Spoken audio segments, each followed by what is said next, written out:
Sawadee Kap. Hello and welcome to Daily Wisdom, Walking the Path with the Buddha. Today, we're doing our retreat series, which is titled Harmony in Relationships. We're in our 5th class of this 8-part series, and these are classes that I taught this summer in the USA during a retreat. There were other classes as well, but there were these 8 unique classes that I hadn't taught anywhere other than the retreat, and I thought it'd be a great idea to offer them here online for those of you guys that weren't able to make the retreat, and also to get them recorded so that people who watch our YouTube channel, listen to our podcast, and other ways like this, that you guys could be able to learn the topics that we discussed during our retreat. So I'd like to welcome all of you, whether you're joining us for the first time or you've been joining us regularly. The way that we do our classes is I'm going to share some teachings with all of you guys related to our topic today, which is titled Developing and Maintaining Relationships, Choosing Wholesome Friends and a Life Partner. And as we go throughout our class today, I will open up for questions at various times and invite you guys to ask questions. When you're asking questions, you can do that through Facebook, YouTube, or Zoom. You can just put those into the comment section and our moderators will see that and be sure that your question gets asked. And then if you're in Zoom, you can electronically raise your hand and ask any question or follow-up question that you like. So I'd like to welcome all of you and invite you to learn with us today as we go through sharing this topic of developing and maintaining relationships, choosing wholesome friends and a life partner. So the first thing that I have to share with you, and the first several aspects of what I'm going to share with you, is all based on relationships that you might decide to develop or maintain with friends and a life partner. And then towards the end of the class, I'm going to be sharing with you content that is specifically for life partners. And not everybody's going to have a life partner. Some people are going to choose to be single. That's just the way life is, that not every single person in the world is going to have a life partner. Not everyone's going to be single. This is the universal truth of impermanence. But if you're interested in developing and maintaining wholesome relationships with friends and or a life partner, I'm going to be sharing with you guidance to help you be able to accomplish that as part of this path to enlightenment, and how you can practice in such a way to ensure that you have wholesome friends and a life partner. Because as you learn the teachings of the Buddha, there's multiple times in his teachings where he talks about cultivating wholesome friends, wholesome companions, and wholesome comrades. He makes this kind of a high priority because in order to progress to enlightenment, you're going to need to have a certain amount of friends and a certain amount of people that you interact around you. You're going to be interacting in the world. You're not going to just be living for the rest of your life in an isolated, desolated place where there's nobody around. You're going to be interacting with people. And if you have wholesome people around you, this is going to be really helpful for your development. Whereas if you have unwholesomeness, where people are diminishing or degrading, denigrating things that you're involved in and what you're doing, then this is going to be a real struggle for you as you progress towards enlightenment. So the people that you have around you and the people that you choose to have around you is directly related to the choices that you make and how you choose to associate with certain people. And a life partner, if you choose to have a life partner, this is a very significant individual in your life. And if you choose a person who's into wholesome things and wholesome activities and conducts themselves in wholesome ways, then this will be very helpful for you and can influence your mind in beneficial ways. Whereas if you chose a life partner who was into unwholesome things or was very negative and degrading and diminishing, this is also going to affect you as well. So the guidance that I have to share with you today is how you can look at the world and choose who you would like to be involved in your life, whether it's friends or a life partner. You could even extend this to potentially coworkers and things like this. But as I teach you today, it's important to understand that everything that I'm sharing, it's not based on judging other people and determining that they're wholesome or unwholesome. Instead, it's about making wise decisions based on wisdom. It's not about pushing people out of your life and declaring that, this person isn't worthy of your friendship, for example. Instead, it's about looking at these natural laws of existence that the Buddha taught, specifically the natural law of karma, of cause and effect, and realizing that if you involve yourself in situations where people are into unwholesome things, those are going to affect you. So for example, if I grew up with people who were into various things, and maybe I was even into those things at one time, like using drugs or selling drugs or things like this, and because they were a childhood friend, maybe I've moved out of that and I no longer use drugs or sell drugs, but maybe I'm clinging to those relationships. And now, because of my clinging and holding on, as we progress in life, maybe we're still friends and we still hang out sometimes. Not that they're a bad person for selling drugs, not that we're looking down on them, but by me choosing to associate with somebody of this nature, it can actually affect me. And as you progress in life, perhaps we're driving down the road, I get pulled over for speeding or running a red light, or a light's out on my license plate or what have you. And maybe this person slips some cocaine or something like this under my chair. Well, if the police search the car and they find this cocaine, I'm the one who's going to be going to jail, not my friend. So this is where the Buddha talks here about the snake who passes through feces. And if this snake passes through feces, that it may not bite you, but it might smear you. And this is how you can get smeared based on certain decisions that you make about friends or a life partner. So it's really important as part of this path that you acquire wisdom, because in order for you to choose who you're going to associate with in terms of friends or a life partner, you're going to need to acquire wisdom in order to develop your life practice and understand this natural law of karma, of cause and effect and action and result.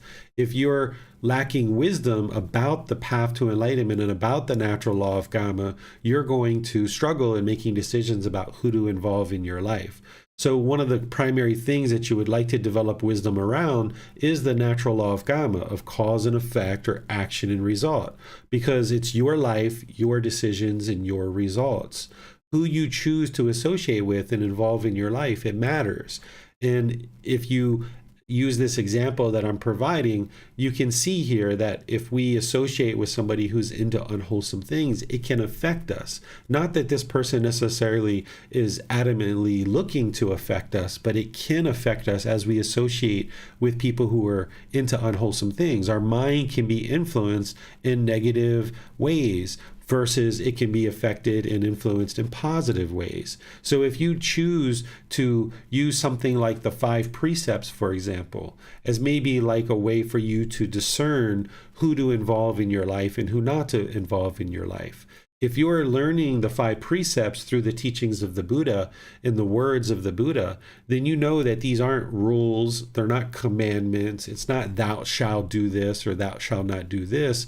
Instead, what the Buddha is teaching as part of the 5 precepts is he's providing you guidance about the natural law of karma, and by you making decisions in line with the 5 precepts, you will significantly reduce the unwholesome decisions that you make as an individual, that you're causing less and less harm in the world, so less harm will come back to you.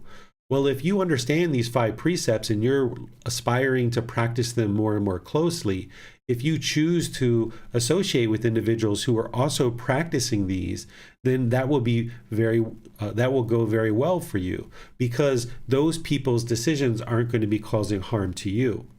Now, the rudimentary translations that people describe as the 5 precepts are no killing, no stealing, no sexual misconduct, no lying, and no intoxicants. The Buddha actually didn't talk this way.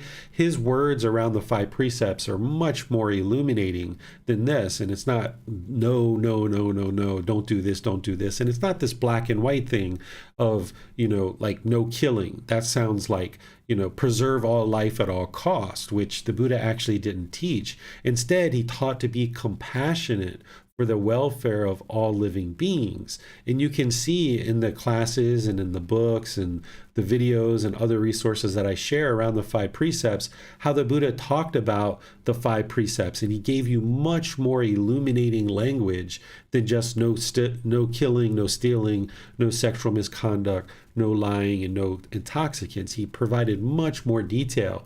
And I provide detail as well in volume 1, chapter 7 of this book series that I share. So you can see those 5 precepts there. And of course, it would be important for you on the path to enlightenment to practice those. But then as you're choosing to involve people in your life, you can choose people that are also practicing those. And it doesn't mean that they necessarily learn those 5 precepts through the Buddhist teachings, because the 5 precepts are things that we tend to discover and that we tend to learn in a lot of different ways, whether it's Christianity or Muslim teachings or Hindu teachings or other types of teachings. Even mom and dad and grandma and grandpa taught us that we shouldn't kill and we shouldn't be aggressive and hostile with our bodily actions, and that we shouldn't steal and take things from others, and that we shouldn't harm with our sexual conduct, and that we shouldn't lie and be untruthful, that we shouldn't have false speech, that we should be a truth speaker, one to be relied on and dependable. And we even learned from grandma and grandpa, mom and dad, not to take substances that cause heedlessness, because this pollutes our mind and then we make unwise decisions in the world. So you can actually look to involve people in your life, and maybe you're looking at certain things that happen through the eyes of the 5 precepts, and maybe somebody else is practicing those precepts, but they might not understand them in the same way as you through the 5 precepts, but they might have learned them in other ways. So it doesn't mean that you can only associate with people who are learning and practicing the Buddhist teachings, but instead you'll have a frame of reference through the things like the Four Noble Truths, the Eightfold Path, the 5 precepts, and others, of how to kind of discern and make wise decisions about who you would like to involve in your life. Because if there's people who are stealing or lying or things like this in your life, you're going to be impacted by that. They may steal from you, they may lie to you, and then you make decisions about your life and things that are going on. You might be, 3 months, 6 months down the road, not realizing that you've based some decisions off of some lies that a friend or a life partner has told, and now you discover those lies, and then you've just been making decisions based on things that you thought were the truth, and this is going to be impactful for your life. So it's really wise to be sure that you continue to acquire wisdom in all parts of the path to enlightenment, that you more and more deeply understand the natural law of karma, that you realize that who you choose to involve in your life really matters, and that even though you might feel that, yes, with the natural law of karma, that it's your life, your decisions, your results, but your decisions to associate with certain unwholesomeness is going to affect you. That person's decisions themselves are their decisions, but your decision to associate with that is what's affecting you. And this is where the Buddha talks about the snake that passes through feces, that it may not bite you, but it'll smear you with this feces. And the more you understand the 5 precepts, as you look out at the world and decide who to involve in your life, you can know that the people that you're associating with, that they're not actively, intentionally killing other beings, that they're not, taking things and expecting things to be given to them all the time, that they're not having sexual misconduct and making decisions in that way that's going to harm people, that they're being truthful, they're not being deceptive or lying or having false speech, that they're trustworthy and dependable, and that you associate with people who aren't taking substances that cause heedlessness, because as they're doing those things, they're going to be impacted by that themselves, and then it's going to impact you as well. Some other things to think about as it relates to developing relationships with friends, or what we might say wholesome friends, is a wholesome friend is one who's a wise friend. You're looking for someone who is wise and that they have certain wisdom, maybe about the teachings of the Buddha, but also other parts of life, and that you see them making wise decisions. You should look for the same mental qualities that you're looking to cultivate in your life through understanding life through the teachings of the Buddha. You can observe those same qualities in other people. So if you know you're cultivating loving kindness and compassion, for example, then those are qualities that you might be interested to observe in friends or a life partner. Or if you know about sympathetic joy and equanimity, the sympathetic joy is having joy for others' success, even if you didn't contribute to it. The opposite of that is jealousy. So if you see somebody who's regularly jealous, then this can be an indication to you that they're having challenges in that area. And then same thing with equanimity. Equanimity is having calmness and composure, especially in difficult situations. And there's no friend that you're probably going to be able to interact with that's going to be doing these things perfectly, right? You're not looking for perfection, but you're looking for someone who's aspiring to do these things and who's looking to cultivate wisdom. So things like right speech, for example, you understand, if you've been studying with me for any period of time, the 5 factors of well-spoken speech. That if we speak at the right time, what we say is true, we speak gentle, we speak beneficially with a mind of loving kindness, this is going to promote and cultivate healthy relationships in our life. Well, you probably aren't able to do that perfectly right now, and other people aren't probably able to do that perfectly in your life, especially if they haven't been studying these teachings. So if somebody has wrong speech, for example, and they happen to maybe be aggressive or harsh with you, see how they handle that. Do they realize that they're being harsh? Do they realize they're not being gentle? Do they realize that they're not practicing love and kindness? And when they're harsh and aggressive, do they stop themselves? Do they apologize? Do they realize that they've done this? Or do they blame you? And if they're blaming you, then perhaps they're not understanding something like the Four Noble Truths. They're not understanding non-clinging and non-attachment. They're not understanding non-craving and non-desire. They may be practicing wrong view, where they think that they're justified in their harsh speech towards you. And if somebody feels that way, that they are justified in their harsh speech to you, then that means it's going to be coming more and more frequently, that they're going to continue to speak this way to you, not realizing that they've made a mistake. Because if somebody makes an honest mistake, and of course people are going to make mistakes with their speech, until somebody is either close to enlightened or enlightened, they're going to still have difficulties with speech, for example.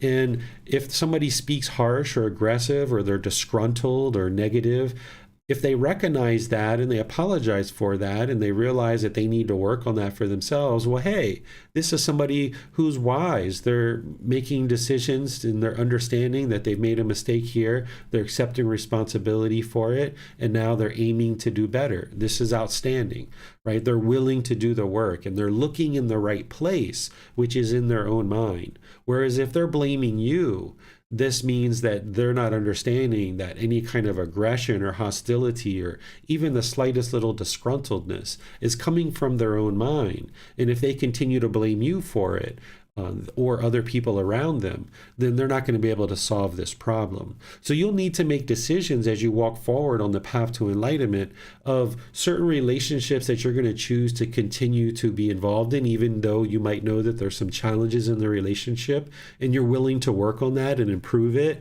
and they're willing to work on that and improve it too.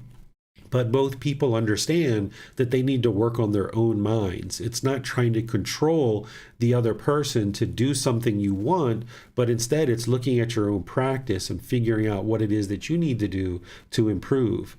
So if you're willing to do that work, and you can look at that and realize that there are going to be people who you're currently in relationships with now, that you are going to continue to work through those challenges and through those struggles, and they're willing to do the work on themselves, and you're willing to do the work on yourself as well.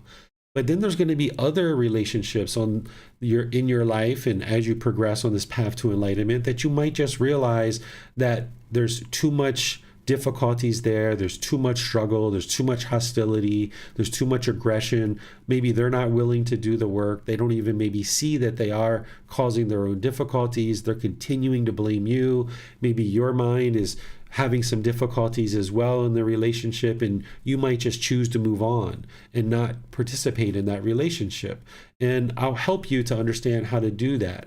But let's talk about understanding non-clinging and non-attachment, because if you're learning on this path and you're understanding non-clinging and non-attachment, you understand that it's your own mental longing and strong eagerness that's causing your discontent feelings, that you're causing the anger and the sadness and frustration and other discontent feelings yourself through your own craving, desire, attachments. And you might be working on this to try to resolve that more and more.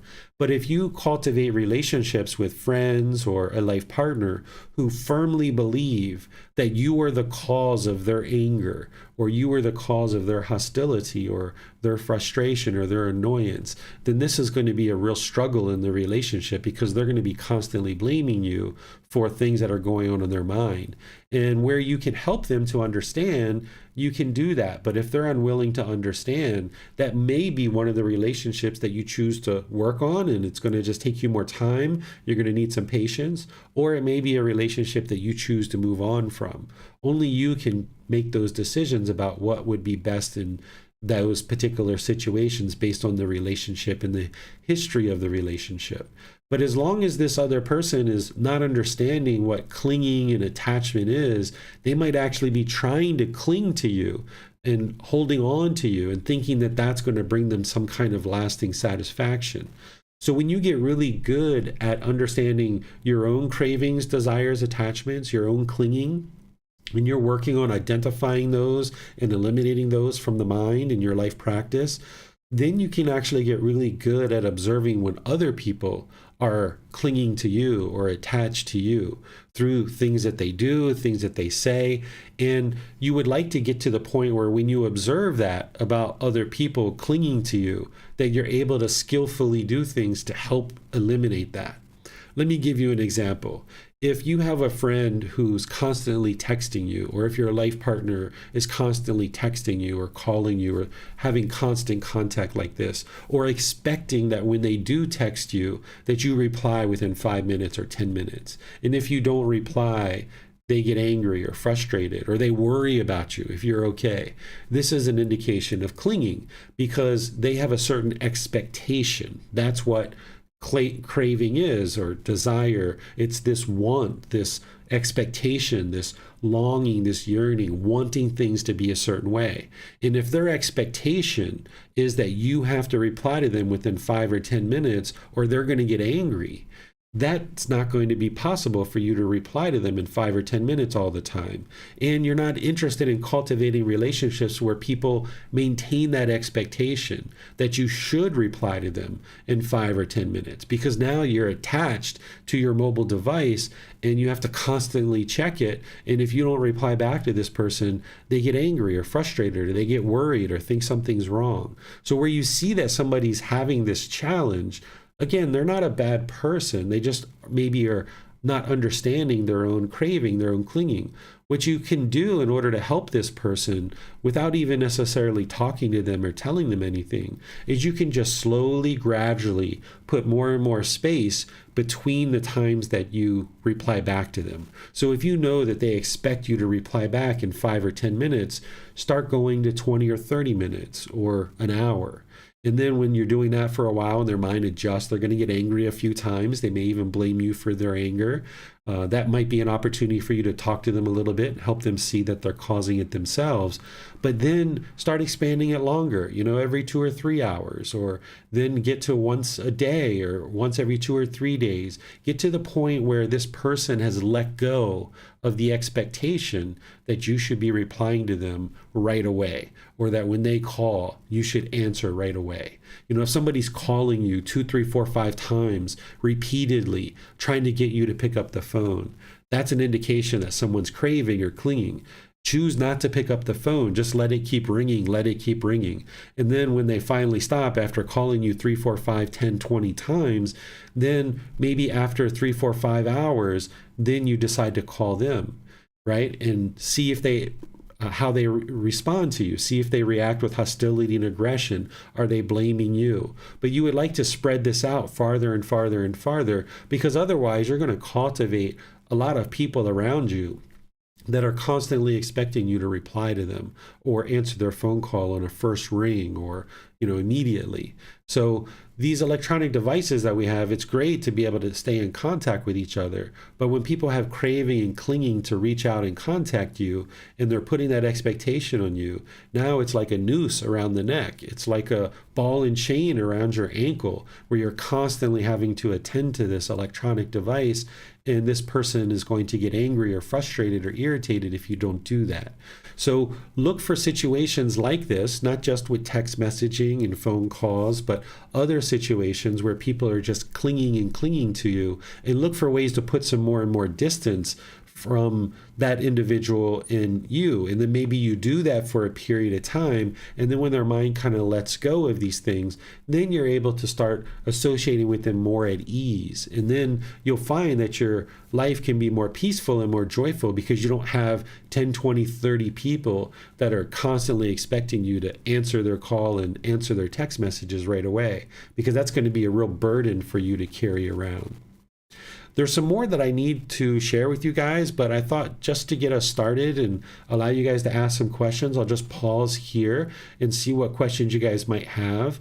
You can put those into Facebook, YouTube, or Zoom, or you can raise your hand in Zoom and ask any questions that you like. Thank you, Teacher David. It reminded me of an ex-co-worker that I have. He tends to get drunk and then start texting, like a text after a text. And there is no questions. He doesn't really want me to answer. He's just sending texts. So at the beginning, I would try to respond once in a while and talk to him, but it doesn't get anywhere. Mm-hmm. So I was wondering, now I disable notification, that a message came, but I'm not sure if that's the best way to handle that. Like, I don't know, it's just when he gets drunk that he does that. And there is no way to really talk to him at that time because his mind is not clear. And if he's not drunk, he never reaches out. So I was wondering what would be the wisest way to handle that situation?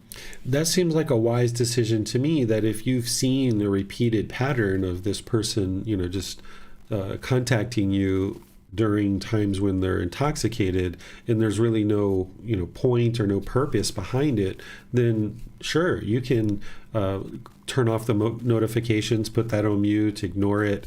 I even had something like this today. There was a person who popped up in my message, messenger, said, hello, how are you? And I wrote back and said, I'm wonderful. They said, how's your day going? Outstanding. And then right away, they started trying to teach me some things. And I just ignored it, right? I just completely didn't respond back to them. And this is a way to just extinguish that. Whereas if you engage and you start interacting with this person, now it becomes a habit and their mind can get attached to contacting you. So there's no harm in ignoring a message from somebody. There's situations where people contact me sometimes and they just want to make statements and they just want to tell me things. Of course, if it's a student who's learning and they're telling me about what's going on in their life and they're asking for help, they're asking questions and they're seeking guidance and help, and I'm going to be helpful for those folks. But when people are just making blanket statements and trying to just send you erroneous stuff, this can be based in their own craving. And sometimes the most loving and kind thing that you can do is ignore it. I've got some people who are in my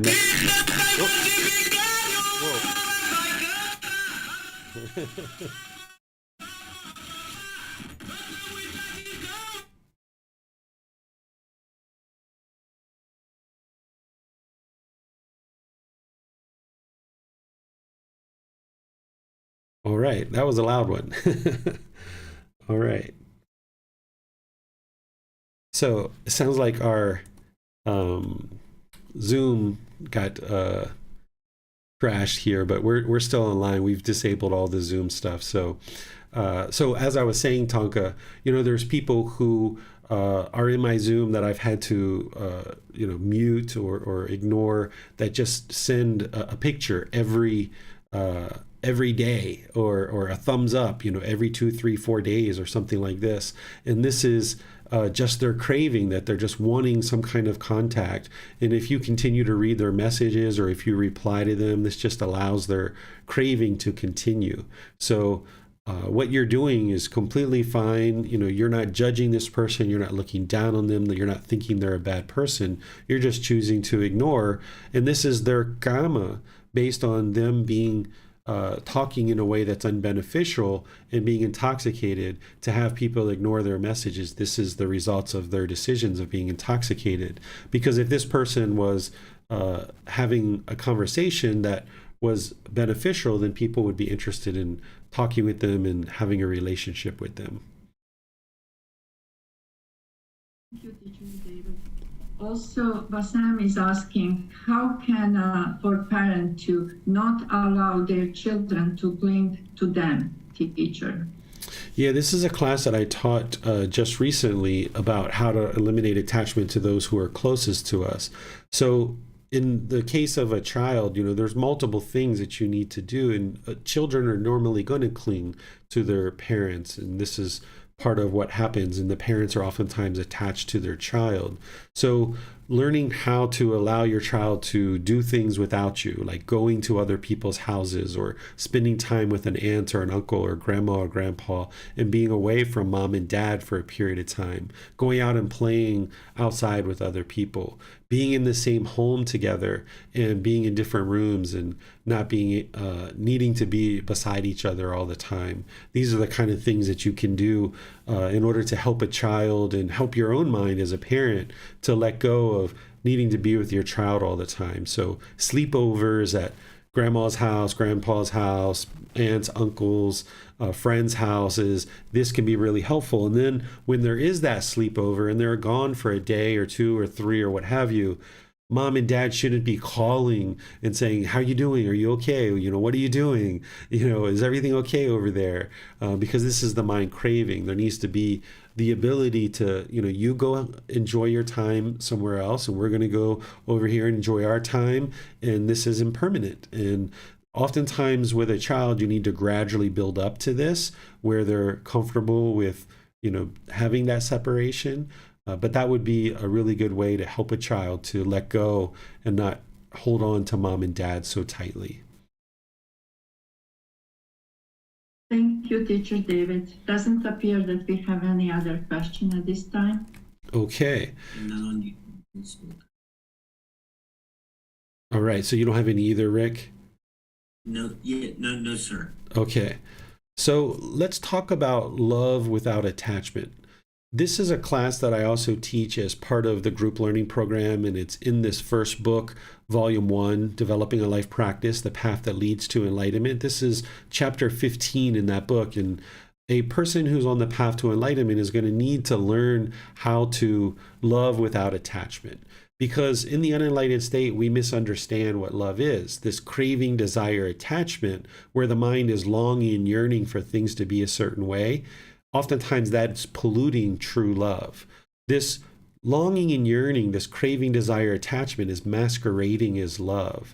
What craving, desire, attachment is where the mind has certain conditions or certain expectations, and it wants things to be a certain way. And when things aren't that way, then the mind is uncomfortable and it needs things to be a certain way. And it thinks that if it can just convince this person to be a certain way, that then the mind can be content or it can be fulfilled. But ultimately, the mind just comes up with this longer and longer list of conditions, of these conditions need to be met.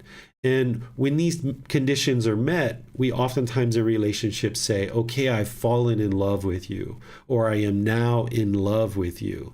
And now what we say is, I love you, therefore I want you to be with me because you make me happy.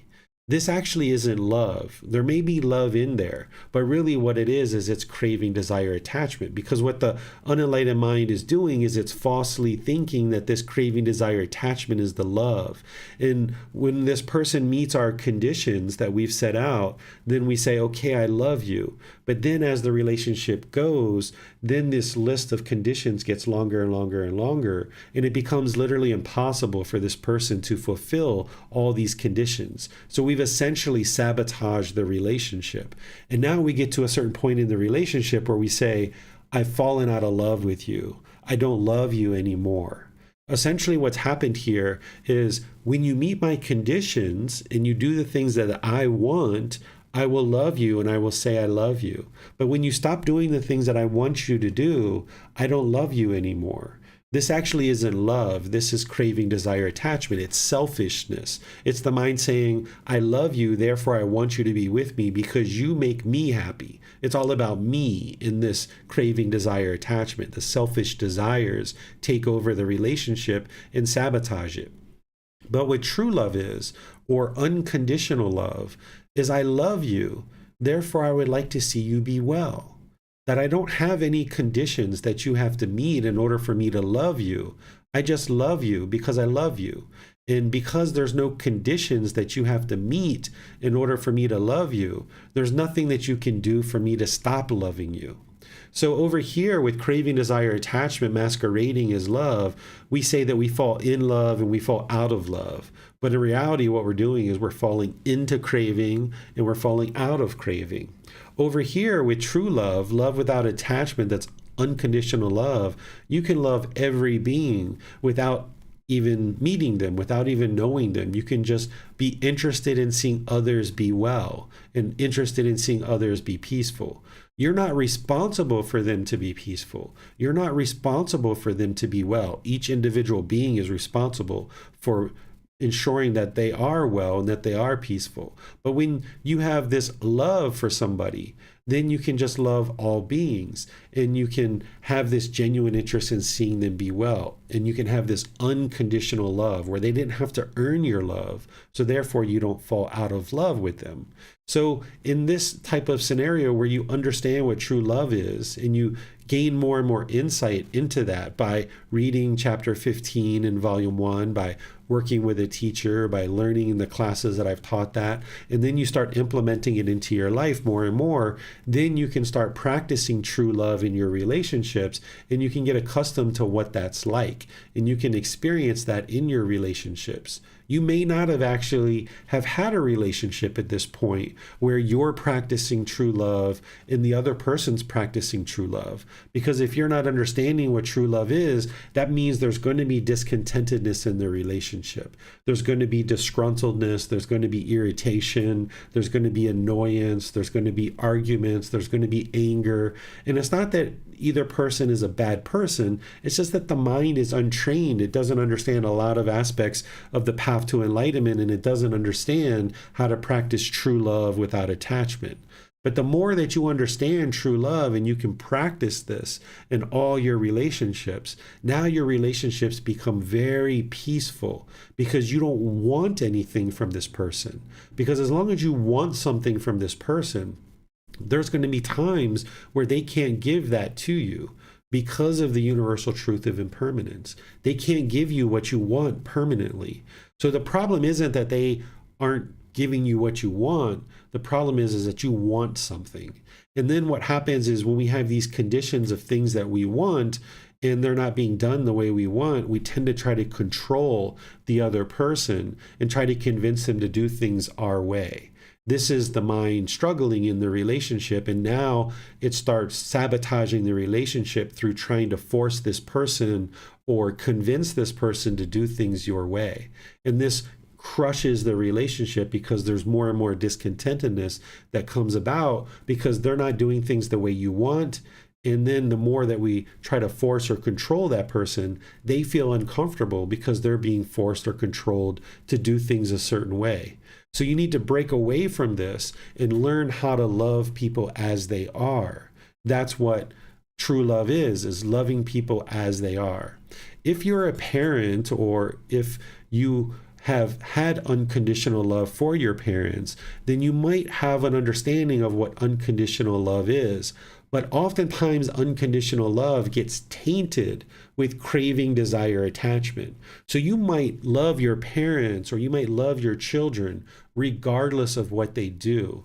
But yet there's this craving that's polluting or tainting this true love where the mind now in certain situations wants this child to be a certain way, or wants your parents to be a certain way, or wants your life partner to be a certain way. So as long as you have that true love in there, that unconditional love where you can love this person as they are and have a genuine interest in seeing them be well, but yet you have this craving that's polluting it, now it's going to create struggles in the relationship. So you would like to get to a point where you understand what true love is through acquiring the wisdom of what that is and how to practice it.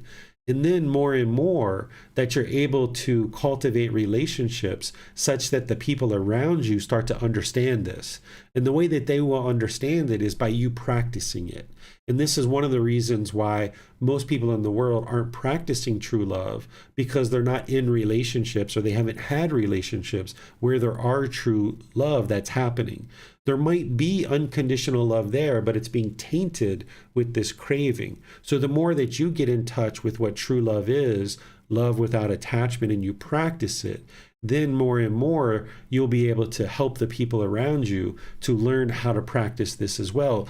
If anything, people will experience your true love and start getting more and more in touch with what that is.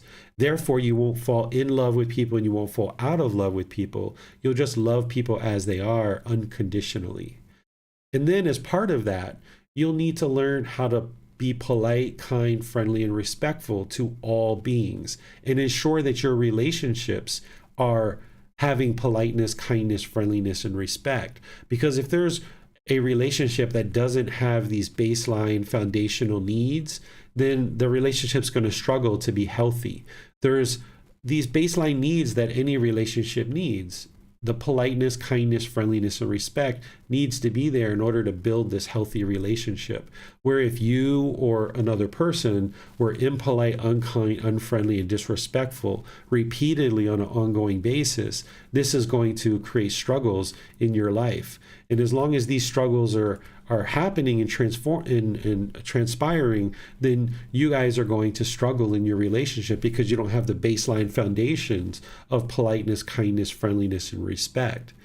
The Buddha also talks in parts of his teachings where he talks about the way to develop a sustaining relationship is to ensure that you're practicing giving or generosity, that you have enduring speech, which is like inspiring and lovely speech, where essentially you're practicing the right speech from the Eightfold Path, that you have beneficent conduct or moral conduct from the Eightfold Path, like right speech, right action, and right livelihood, that you're not causing harm through your conduct.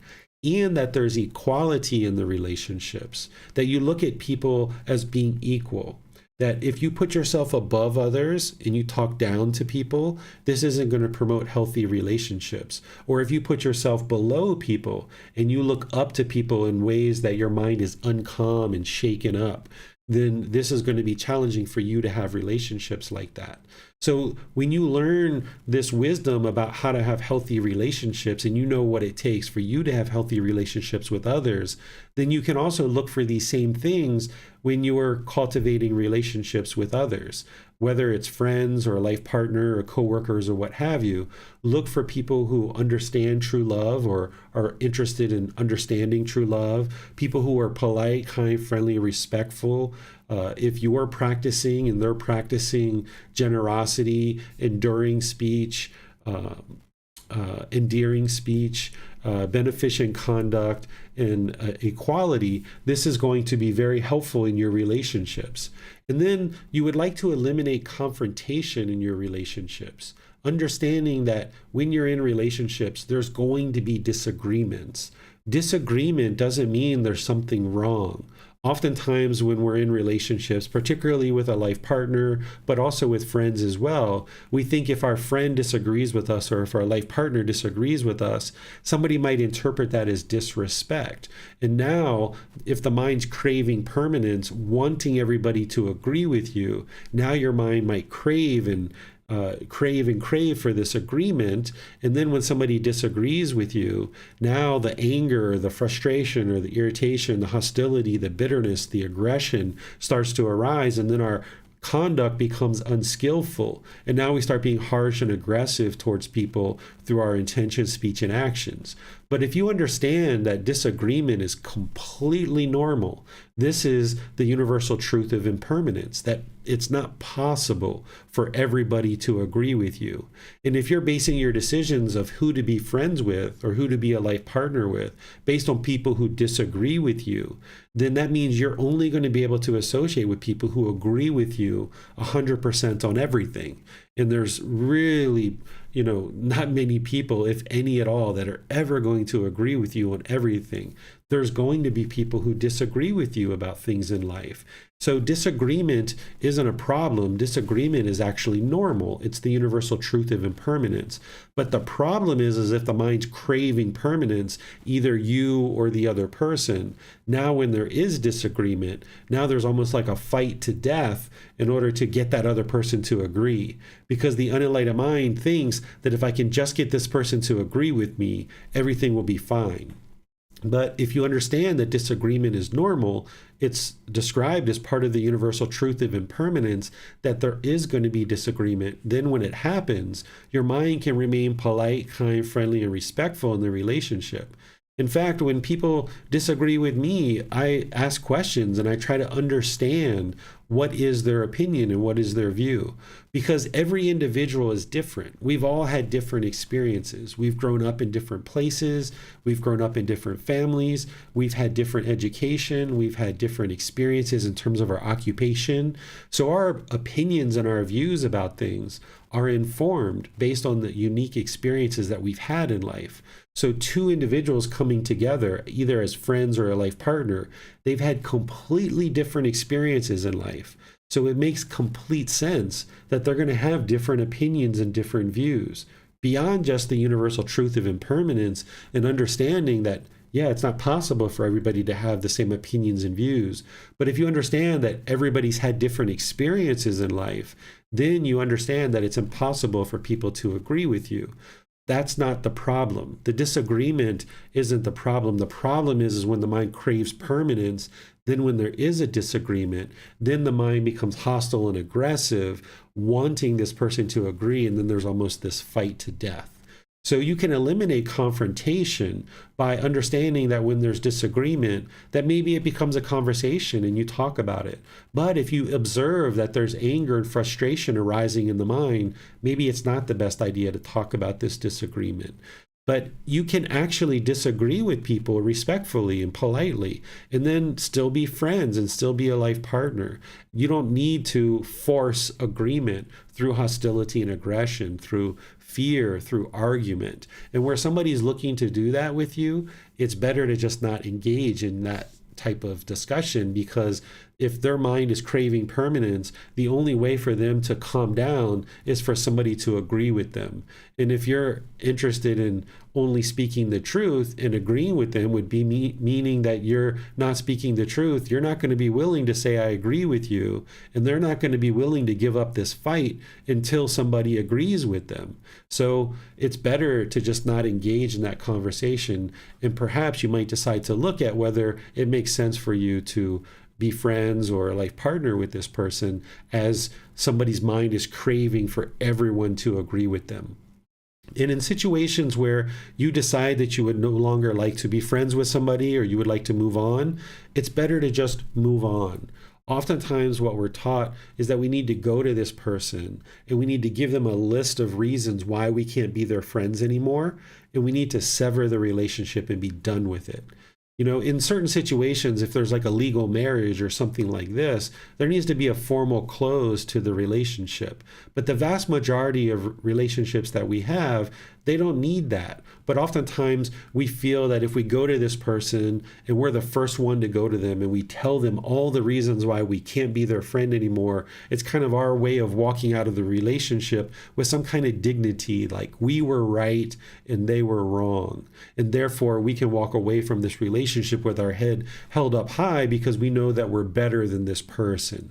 But this is just the conceit. This is the ego at work trying to convince you to do these things. Instead, if you're choosing to no longer be a friend with somebody, or you're choosing to move on from a relationship, you can just gradually move on. You can just choose to not answer the phone or answer it every third time and just kind of gradually move away from this, where maybe they send you a text message, you reply every third day, every sixth day, once a week or something like this, and you just gradually allow their mind to move on, and you gradually allow your mind to move on. And by doing that and not having that confrontation where you're saying, I can't be your friend because of all of these reasons, then as you guys go away from each other, and maybe you're doing work on your own life practice, and maybe at some point they choose to do some work on their life practice, say 3 to 5 years from now, you guys cross paths again, you can be like, hey, Barbara, hey, John, hey, Bob, how are you doing? Haven't seen you in a while. You can have a conversation with this person, see where they're at in life. And maybe perhaps, they've done some work, you've done some work. Maybe you guys are in some better places mentally. And maybe there's a friendship that's still there perhaps. And you guys might decide to, talk again.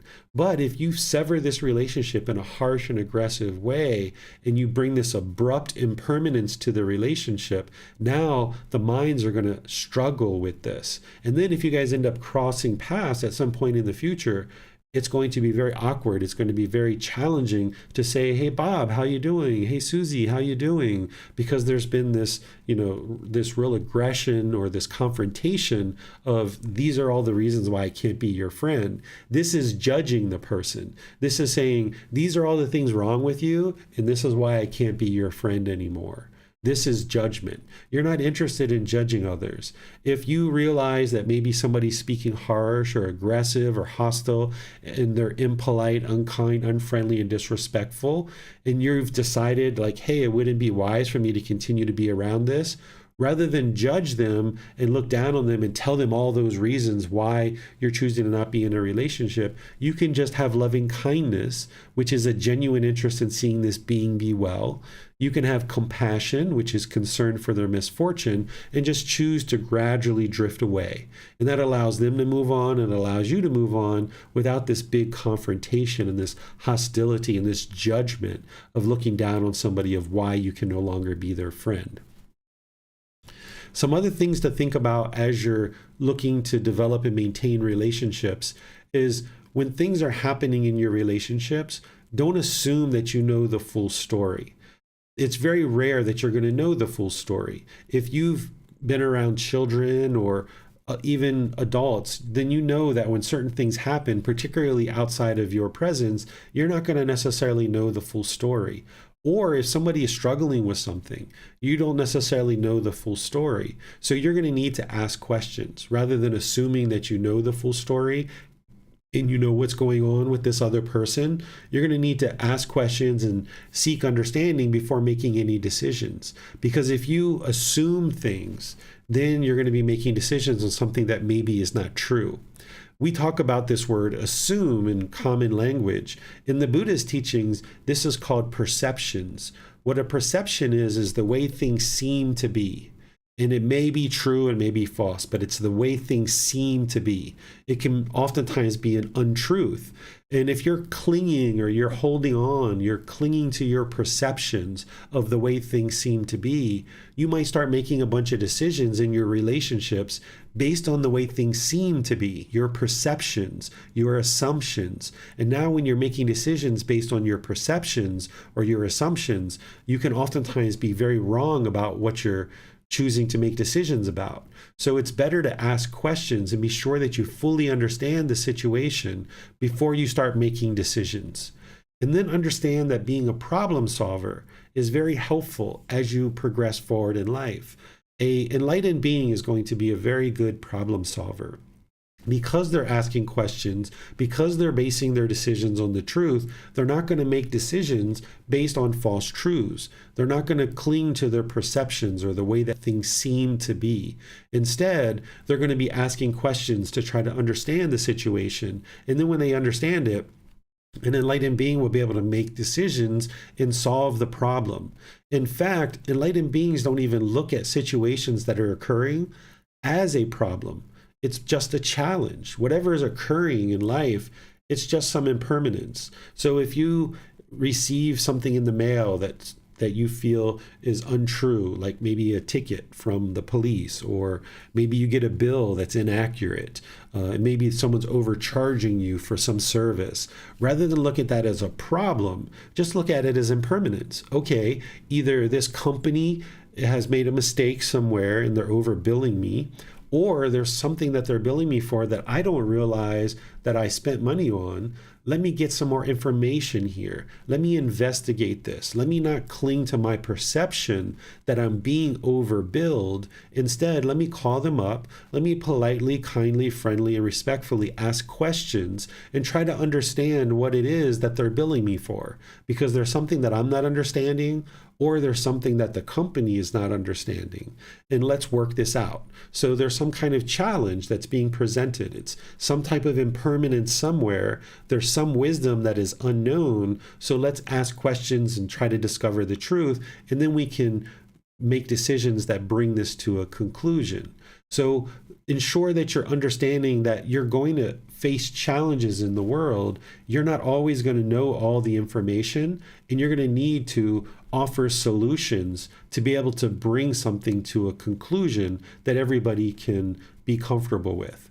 And this is going to require you to take your time so that you're not in a hurry. That if you're hurrying through life, maybe you're hurrying up to try to get friends, or you're hurrying up to get a life partner. Maybe society has convinced you that every 30-year-old person needs to have children by now, or every 30 or 40 or 50-year-old person who doesn't have a life partner, maybe society has somehow convinced you that this person is a loser or nobody wants to be around you. But that's not true. Not every person is going to have children. Not every person is going to have a life partner. This is impermanence. It's not possible for everybody to do these things. And if society is setting the expectation that everybody has to have children and everybody has to be in a life partner relationship, this is their mind craving permanence. And if you adopt that expectation and that craving, and you're in a hurry to hurry up and find friends or a life partner, or you put your value as a person based on how many friends that you have, then you might find that you're in a hurry to hurry up and acquire a friend or a life partner, thinking that this is going to somehow satisfy your mind. But it's not going to satisfy the mind, because it's just a craving.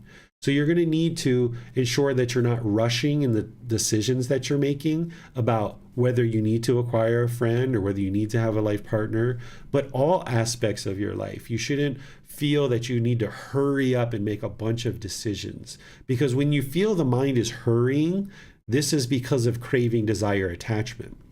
The mind knows at a certain level that if it gets to the end of this thing, if it gets its craving, that there's pleasant feelings waiting for it at the end.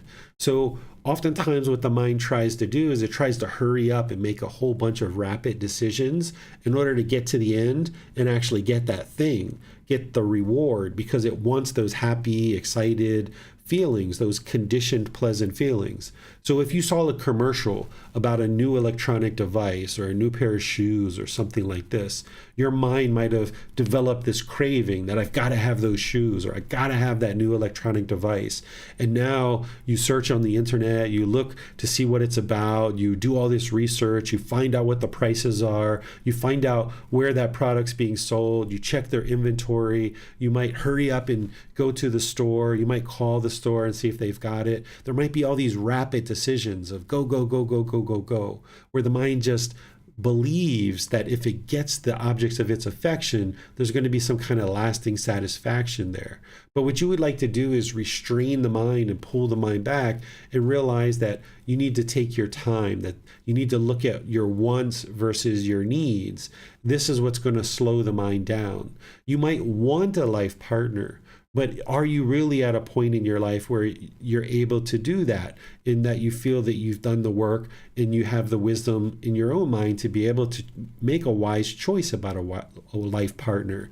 Or you may choose that you're interested in meeting new people. Maybe you've moved to a new town and you'd like to meet some new friends, but is now the time that you need to do that? Or is your mind just rushing and racing after this? So be sure you take your time, because the mind's craving is going to want to push and push and push and hurry this up.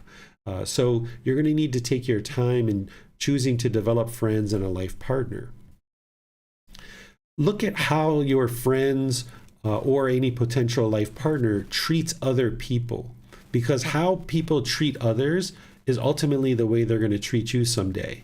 So if you see how they interact with food servers or taxi drivers, see what their relationship is with their mom and their dad or their siblings or other people around them. If a person is constantly talking about how bad their previous friends are or how bad their other life partner was, it's only a matter of time before you're an ex-friend or an ex-life partner, and they're going to probably be doing the same thing to you. Because if people are constantly complaining about their friends or their life partner, they don't realize that they're actually creating these problems in their own mind. And when they're not around you, they're probably going to be complaining about you too.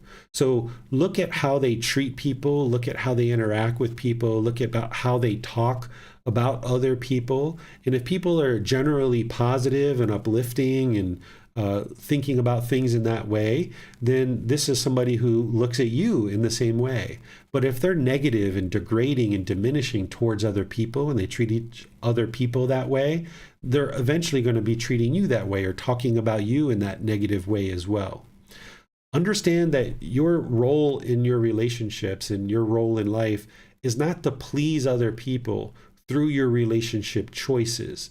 Sometimes we think that we need to pick a life partner that mom, dad, brothers, sisters, aunts, uncles, and everybody just adores. And that's what the perfect partner is that if my family accepts them. Well, the people who your family maybe are interested in seeing you be with, or they want to have you choose as a life partner, may be very different than who you might choose. So if you're making a choice about who to involve in your life as friends or a life partner based on the expectations of others, maybe those other people are happy for a period of time because you've met their expectations. But are you really content and joyful with the choice that you've made? So if you go through life trying to please others through your relationship choices, either as friends or life partners, then you might find that you're making your choices based on expectations of others, and you find that the choices that you made weren't necessarily the best. So don't feel like you have to please others through your choices. It's your relationships. Mom, dad, they have their relationship. Aunts, uncles, they have their relationships. Siblings, they have their relationships. They shouldn't have any say in the choices that you make about who you're choosing to involve in your life. It's your life, your decisions, and your results. You're the one who's going to spend perhaps the rest of your life with this individual. You're the one who's cultivating certain friends and people around you. You're the one that's going to need to live with the decisions that you make. You shouldn't allow other people to influence your decisions. Make the decisions that you feel are best. And then, as you're making decisions about who to involve in your life, leave space for growth. That as you choose a life partner or as you choose friends, these people aren't going to stay exactly the same. If you're in a relationship for a long-term period, people are going to change. This is the universal truth of impermanence. My wife and I, we've been together for 15 years now, and things have drastically changed from when we first met. When we first met, she wasn't working too much. I was working quite a bit. I was a business person. I was making all kinds of money. I was going away to work, and I would come home and I would have 5 entrees waiting on the table when I would get home from work. So much food that I couldn't even have a plate on the table. There wasn't even space for me to put a plate to actually eat off of. There were so many dishes on the table. And this went on for a really long period of time as we were living together and getting to know each other and dating and so forth. And, she would wash my laundry and she would take care of things because I was busy working, and she was only working a few days a week at that point. But then as things changed and things evolved, we started having a child. We had a child, and, we started changing our occupation. We changed where we lived. These same things couldn't occur anymore. So David had to wash laundry on his own, and David has to find food for himself and these kind of things.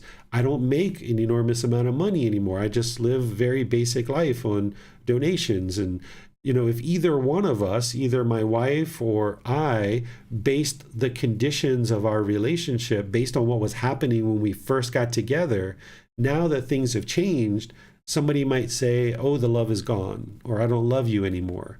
If my expectation was that she needed to be cooking for me for my entire life, or she was going to do my laundry my entire life, well, that doesn't allow for growth and change. As we had a child, she needed to start taking care of him, and I needed to take care of him too. So we had less time to spend with each other. But during the early phases of our relationship, we spent a lot of time with each other. So we understood and we have a common understanding of what we're doing in life. But then as I started shifting and changing, and then I started deciding to share these teachings of the Buddha, if she was determined to have this constant money coming in, she would have tried to control me and force me and have me not do those things. I would not have the freedom to be able to do the things that I'm interested in doing. But by each of us not being attached to her being attached to the money that I was making, or me being attached to certain tasks that she was performing in the house, then as things change and evolve, we can allow each other to grow and just make our own choices about what it is that we would like to do in life. So whatever relationships you have, whether they're friends or whether they're a life partner, these relationships are going to change, not only in terms of the things that we provide in the relationships or the things that we do, but our appearance is going to change, right? When my wife and I first met 15 years ago, we were a lot younger and we looked a lot different back then. And now as we've aged, we look very different than we did 15 years ago. Whereas if our mind was craving this permanence and wanting this youthful appearance, or wanting certain things out of the other person in terms of how they look and what type of clothes they wear and things like this, then as we evolve and we start changing, somebody's mind is going to be discontent if there's this craving for permanence and this craving for things to never change. So understand that your relationships will change. That's definitely going to happen. And all you can do is leave space for that change. As you change and as they change, just be interested in seeing that person be well. Support them, encourage them. As they make decisions to do other things in life, just make space for that to occur, and know that that's part of being a really wonderful partner, and that's part of being a really wonderful friend, is that you're not trying to control this person because you want certain things out of them, but instead you just observe that yes, they're changing, they're making different decisions, and that's okay. And you can love them as they are, whatever choices and decisions they make. You might not agree with all their choices and decisions, but you can support and encourage them that they're on their own path, they're on their own life, they're in their own journey, and they're going to make their own decisions. So let me pause here. I have some more things to share with you specifically about life partners. So far, I've been talking about friends and life partners. The next part that I'm going to talk about is specifically about life partners. But let me give you guys a chance to ask questions here. You can put that into Facebook, YouTube, or Zoom, or you can raise your hand in Zoom and ask any questions that you like. Thank you, Teacher David. Rick has his hand raised. Let's go to him. Yes, thank you. Hi, Teacher David. I have two questions, one from Max and one from myself. Max asks, what did the Buddha teach about trust in relationships? So trust is something that you need to have towards all beings. He didn't talk about it just in relationship to relationships. He encouraged people to have trust in general, because if someone lacks trust, then that means there's something that the mind is holding on to, that the mind is judging another person, and now I can't trust you, right? Because I see something in you that I don't like and I can't trust you. Now, there's also discernment with this, right? Now, like if I had a child and I had a caregiver that's showing up and I could tell that they are intoxicated, like maybe this person's supposed to watch my children for the night while my wife and I go out and go do something. Well, if this person shows up with intoxication, it's not that I don't trust this person, it's just that they're not in a condition to care for a child while they're intoxicated. So in that situation, we're going to make a wise decision to not have that person take care of our child in that situation. So now if this person showed up and they had a certain hairstyle that I didn't like, or they wore certain clothes that I don't like. Now I'm judging them, and now I don't trust them to take care of my child because of their appearance. This isn't something that you would like to have as part of the way that you interact in the world. So a person should trust all beings without judgment, but then there's certain discernment that you need to make based on the wisdom that you cultivate from this path. And I've just given you some examples of situations where you might do that, where there's trust versus discernment. Thank you, Teacher David. My question is not so much about a life partner, but in your chapter on true love, you talk about love for parents and caregivers. And I'll try to summarize this, but my parents are elderly, their health is declining, and I have one other sibling. And both, for both of us, we often felt that our emotional needs were not met. And I've reconciled with my parents about that many, many years ago. My sibling has not. And now my parents are declining, and we have to start taking care of them.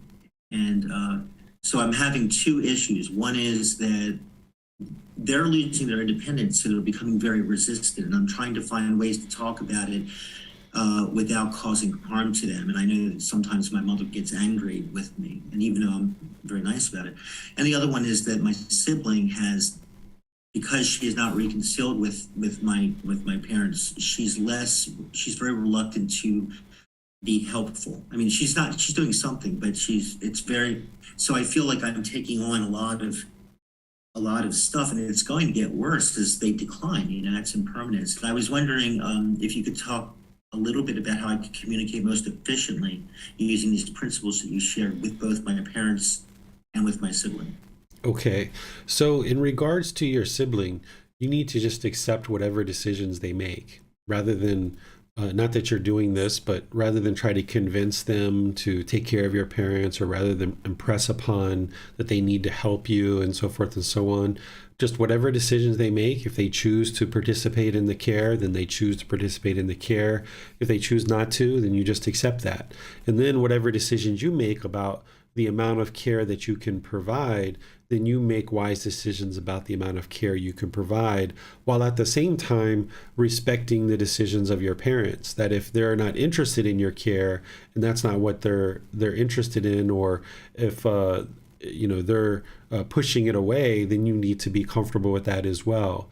My grandmother is like this. She's 99 years old, and she's lived in the same house pretty much her entire life. When her and my grandfather married, they bought this house, and she's lived in that house ever since then. And then, he died about 25 years ago, 27 years ago. And, she just won't move out of the house. She's determined to live in that house, and that's where she'll live. And she doesn't have anybody coming to help her and take care of her. But I found out recently that she's got some help from the government, where I think 8 times a month she's able to call, and there's a caregiver who comes and takes her to her doctor's appointments and takes her to get food and things like this. But she won't receive any help from the family, and she's not interested in that. So we've just respected what what decision she's made, and she's found her way of how to do that. So sometimes when there's attachment from the child to the parent, then you might feel like you need to, go in there and do certain things because you see that maybe mom and dad aren't being careful for themselves, and they're not caring for themselves as much as you would like them to take care of themselves. But whatever they're experiencing is the choices that they're making. So if they're choosing whatever it is they're choosing, that's what they're choosing. If you feel like there's something that's not being done as well as it could be, that is your own craving, wanting things to be a certain way. You can offer, you can suggest, you can provide advice, you can, offer assistance to your parents. But if they say no, then you need to accept that decision. Let me ask another question, a little bit more specific. Let's say one of my parents is really declining in her ability to drive, and she insists on continuing to drive. Not only might she harm herself, but if she was to get into an accident, she could harm other people as well. Mm-hmm. So that makes it a little bit more difficult. I was wondering how I would approach something like that. Do I just let her continue to drive, or how would that work? It's the same thing. She has to make her own choices, because there where you say, do I let her continue to drive? That sounds like it's your decision when it's not your decision, because she's an adult. My grandmother was the same way. She actually just stopped driving about 2 years ago. Because she did get into an accident. It was a low speed accident, but it was an accident nonetheless. And the government eventually took her driver's license from her at 97 years old. But she was able to keep it all the way up until then. So it's not our decision of whether grandma drives or not. It's not your decision of whether mom drives or not. If mom chooses to drive and she injures somebody else, that's the results of her decisions. It's not the results of your decisions. So you're not letting her drive. What you're doing is you're just respecting her decisions, that she's choosing to drive. So then you need to respect that decision. Because if we can bring this down into talking about craving, desire, attachment for a moment, let's say your mom has this craving to drive and she just wants to drive really badly. And let's just say there is a way for you to kind of, force her, maybe force the government to take her driver's license. But now she's stuck with this craving that she wants to drive. Now she's got this craving. Her mind's going to be discontent. She's going to die. She's going to be reborn. She's got all these cravings. So you're actually thinking that you're solving a problem by stopping her to drive, when in reality, you actually might be causing a problem, because one of the ways to eliminate craving, desire, attachment is to fulfill it. So my grandmother has this strong desire for independence, and that's why she drove for so long as she did. And once she got her driver's license taken away, I didn't talk to her for about a year after that. And she told me that that was one of the hardest things for her, to get accustomed to not driving.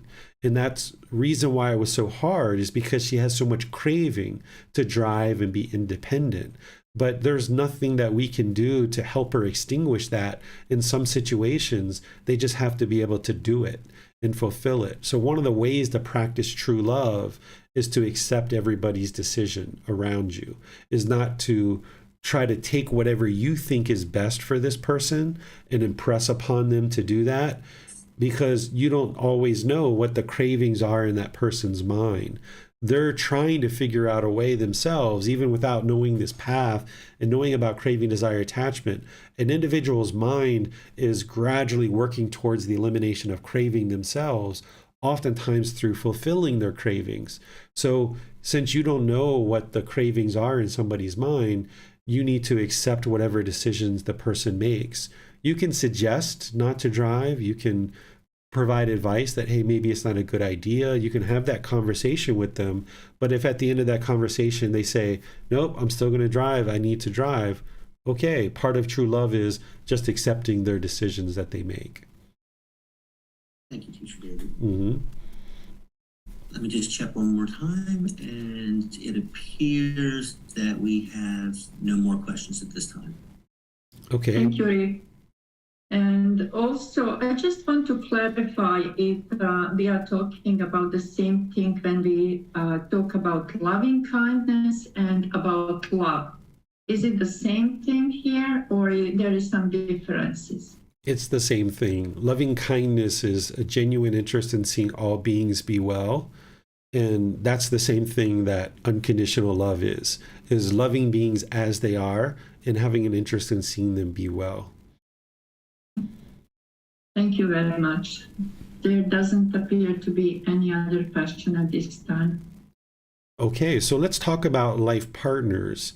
This next content that I'm going to share with you is specifically about developing relationships with a life partner. And as I mentioned at the beginning, some people aren't going to be interested in having a life partner, and that's completely fine. Not everybody's going to have a life partner. That would be permanence if every single person had a life partner. So whether you choose to have a life partner or not is your personal choice.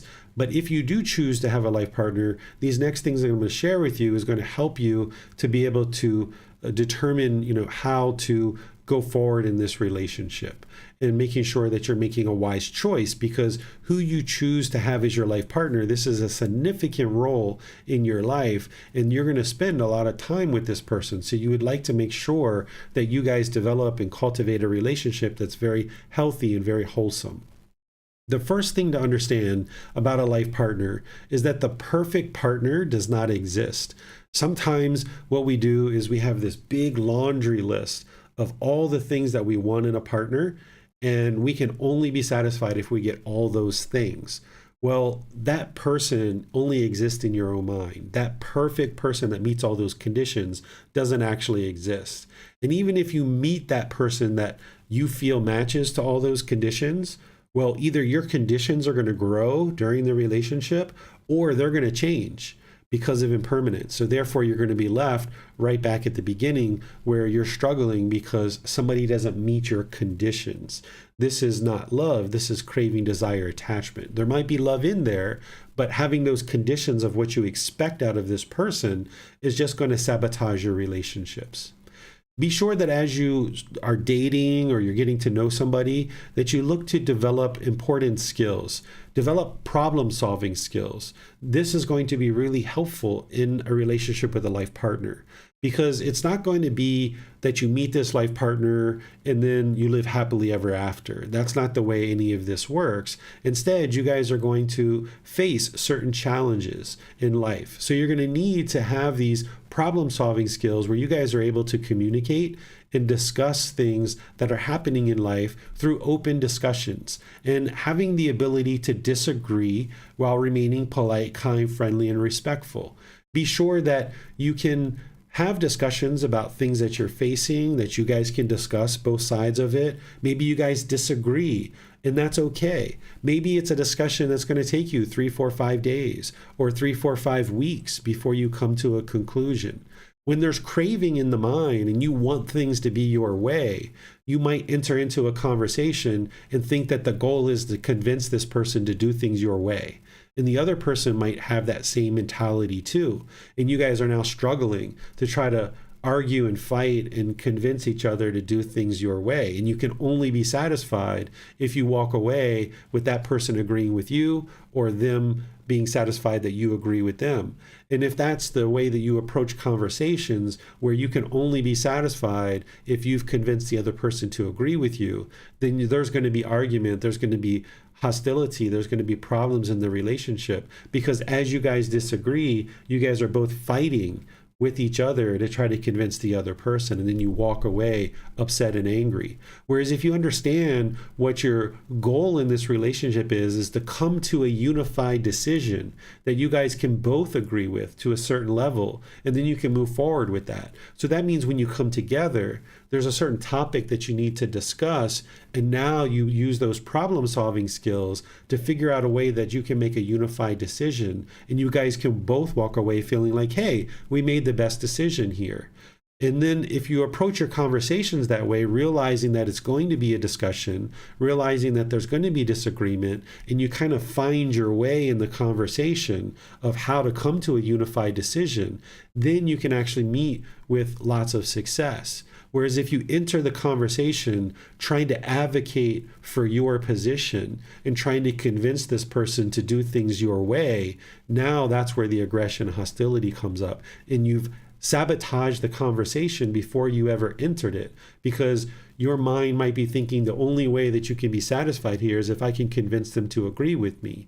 Well, now that's where the struggle in the pool happens. So realize that you might enter into conversations, and whatever you thought was going to be the outcome, that actually you're flexible to move and adjust and come to some resolution that you can both be comfortable with, and you can have this unified decision that you both walk forward with. Understand that official marriage isn't necessarily required. There can be an official marriage, and you might choose to do that. In some cultures and in some countries, there's a lot of benefits to having an official marriage and going down to the government and informing them that you're legally married through whatever process that they have. But this isn't actually required in order to have a healthy relationship. In some situations, it might be better to not have an official document and inform the government that you're married, because this whole institution of marriage and being married is actually somewhat of a new thing. You know, the way that they function here in Thailand is about 80% of the couples who reside together are actually not legally married. It's only about 20% of the couples that are actually legally married. And there's various reasons for that. But you can actually live a very healthy and wonderful life without necessarily being married and just choosing to live with each other. Now, there's some people who are going to be interested in getting married, and that's what they would like to do. You can actually have a wedding ceremony without necessarily informing the government that you're actually married. And as I mentioned, there's some situations where you might need to inform the government, and there's certain benefits associated with that. So I'm not suggesting that everybody not get married legally, and I'm not suggesting that everybody does get married legally. What I'm suggesting is that you look at this from a rational point of view, that having an official document where you've informed the government that you're now married isn't necessarily going to breed success in your relationship. In my situation, where I was legally married, I felt that there was like this burden on my shoulders to perform a certain way, and that I had to do things a certain way. It was like a ball and a chain. And also in that situation, I noticed that I became somewhat complacent in the relationship, because the mind kind of knows, like, okay, we're legally married. This person isn't going to be able to leave easily. I can kind of backslide here and not really do too much because I kind of got them, right? We're married. Where once you get to the point where you realize that you don't necessarily need to be legally married and you can be together just because you enjoy being with each other, this actually promotes sometimes more health in the relationship, because either person can pack up and leave at any moment.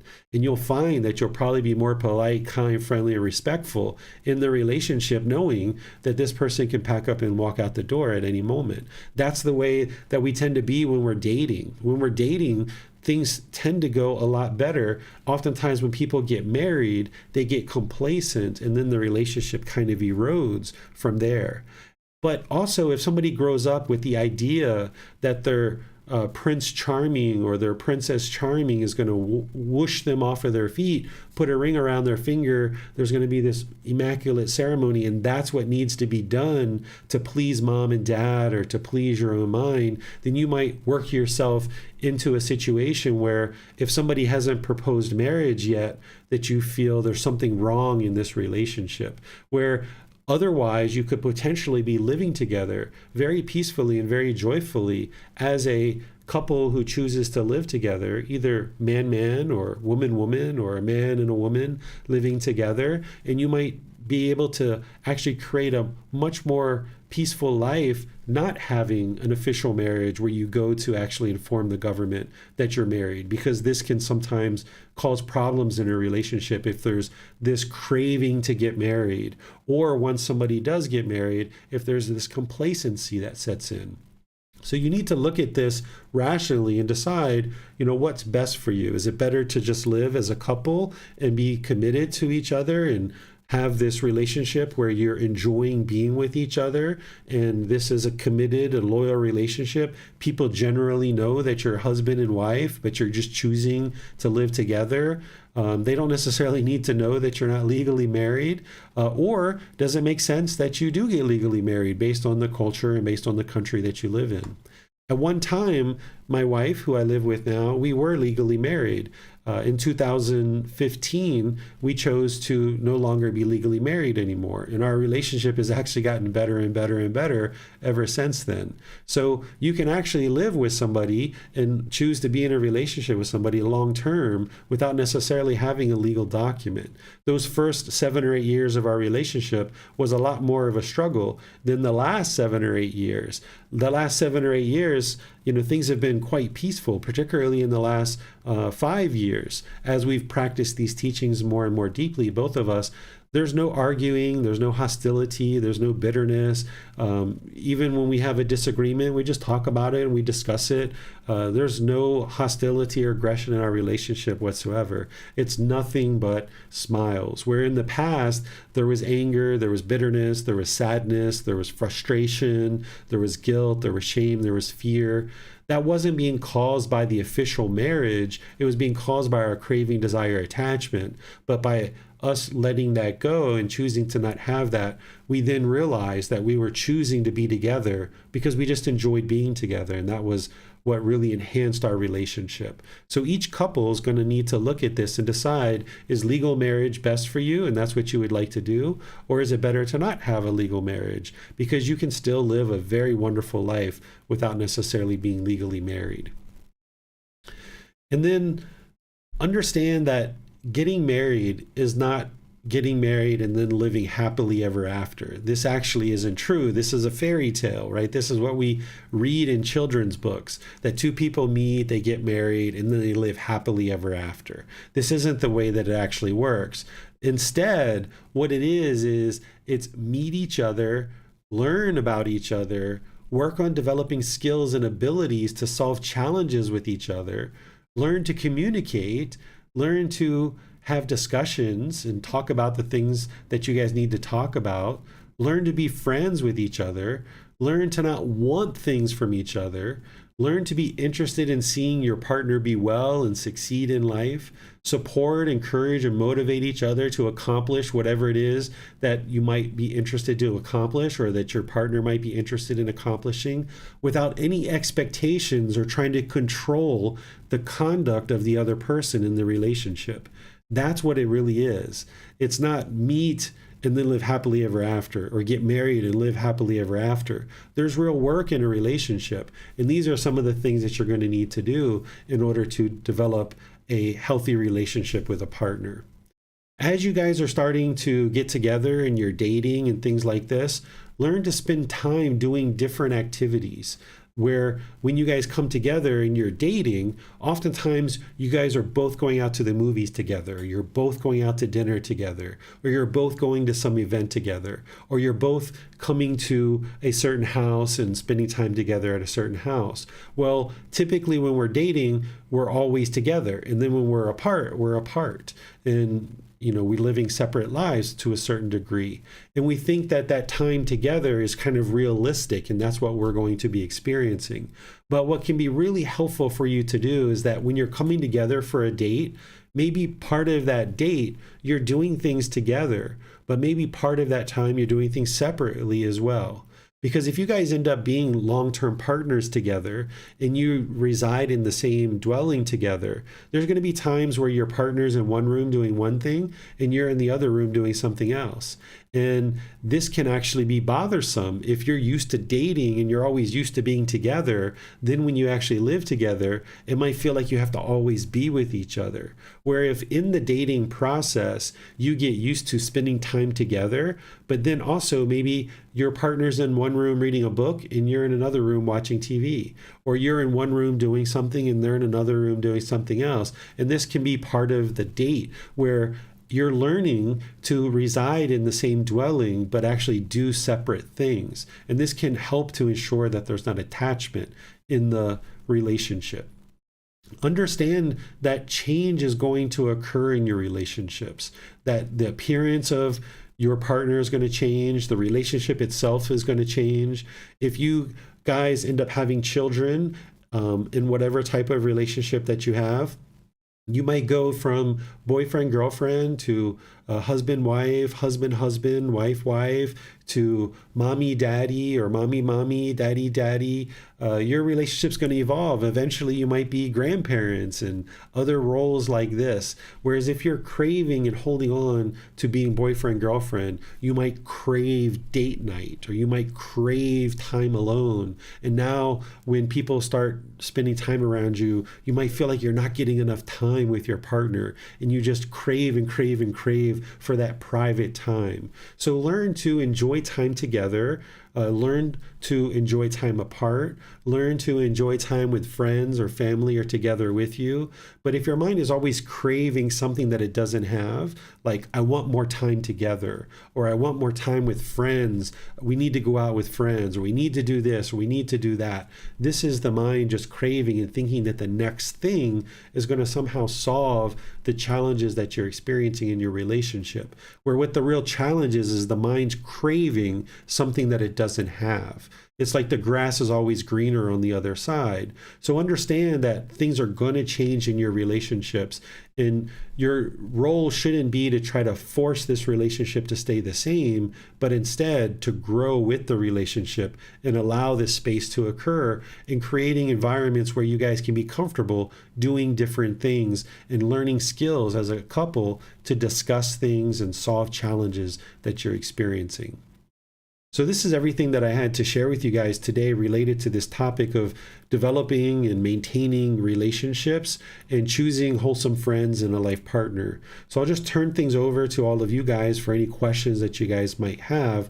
You can put that into Facebook, YouTube, or Zoom, or you can raise your hand in Zoom and ask any questions that you like. Yes, Teacher David. I was wondering about the difference between romantic relationship, friendships, parents, children. It seems, in my personal experience, I had very good relationships with everybody else but life partners. And like often I've wondered about that, and it seems to me that sexuality causes a lot of attachment, at least in my case, and that would produce a lot of complications and a lot of issues that obviously other relationships didn't have to deal with. So I was just wondering if you have some guidance there, like if you are familiar with what causes like that, maybe I would become more sensitive in those cases, or just wondered what you have to say about that. Thank you. Sure. So all love and all relationships is exactly the same. If you understand what true love is, that it's this genuine interest in seeing this being be well and loving people as they are, then love is the same, whether it's with a child, with a sibling, with a parent, with a life partner. The way that you love somebody is that you have a genuine interest in seeing them be well. Now, when we start talking about what you're describing as romantic love, this is a certain individual who our role is unique in that situation. So our role with our child versus our role with our neighbor, our role with our parents, our role with a life partner is going to be different. If you have a life partner where you are being intimate, you might call that romantic love, but it's essentially a individual who you're choosing to be intimate with.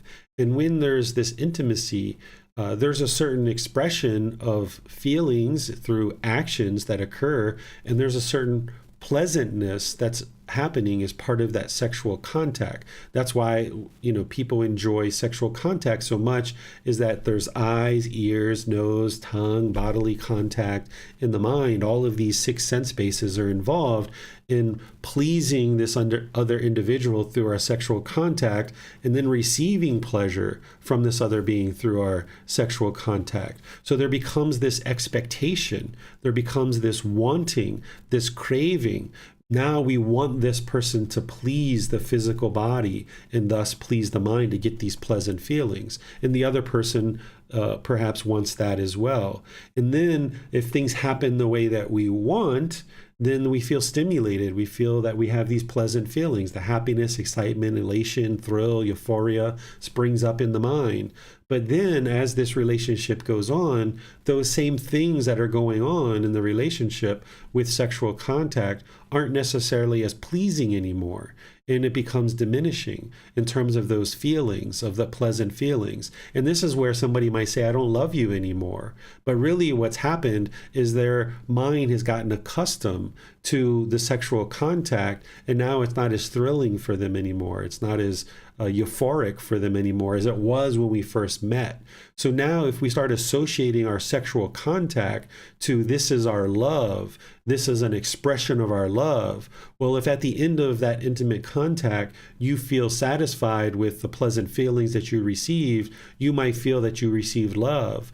But if these intimate contact isn't arising the pleasant feelings of thrill and euphoria that it once did, if you're attributing the sexual contact as that is what love is, now when the sexual contact isn't as pleasing anymore, now you might feel that the love is gone.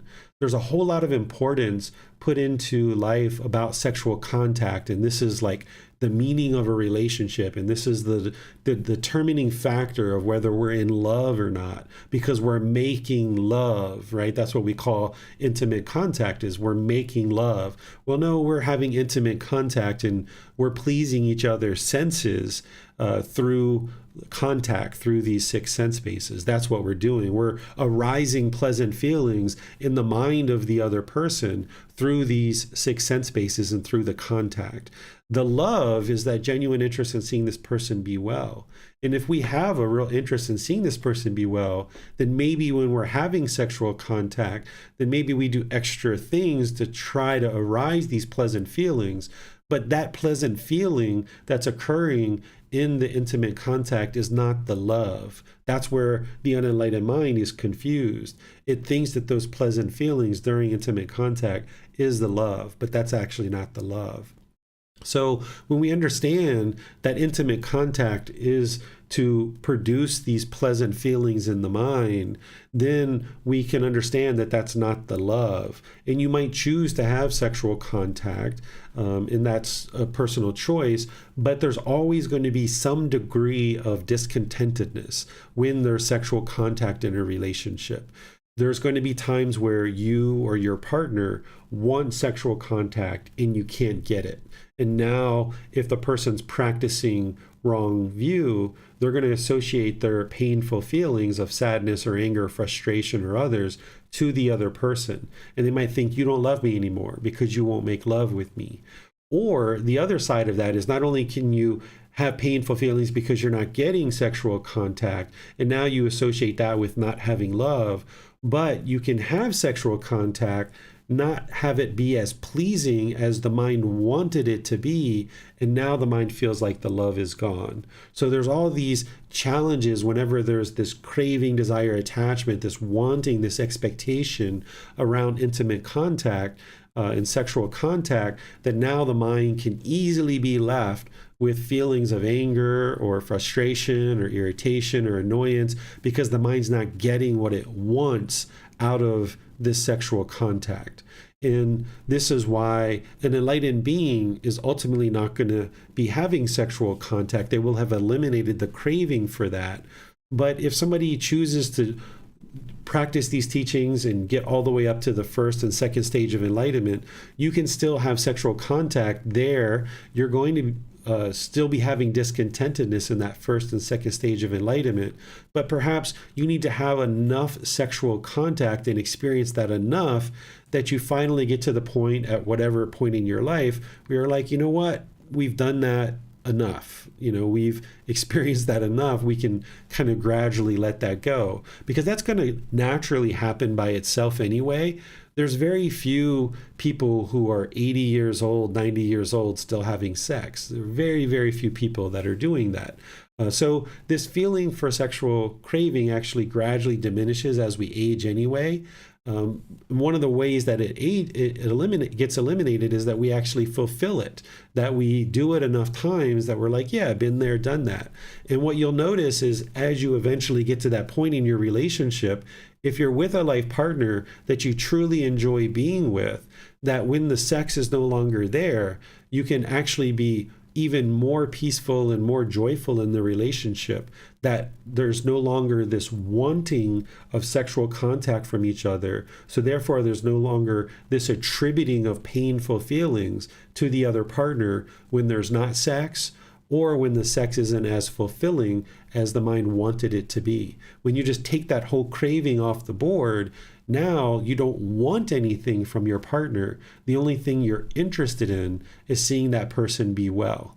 So when there's sex in the relationship, there's going to be discontentedness. It's just a matter of time.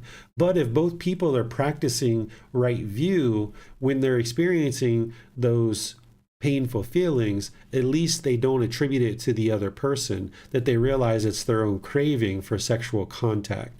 And then when or if you ever choose to eliminate the craving for sexual contact is up to you, if you choose to do that or when you choose to do it.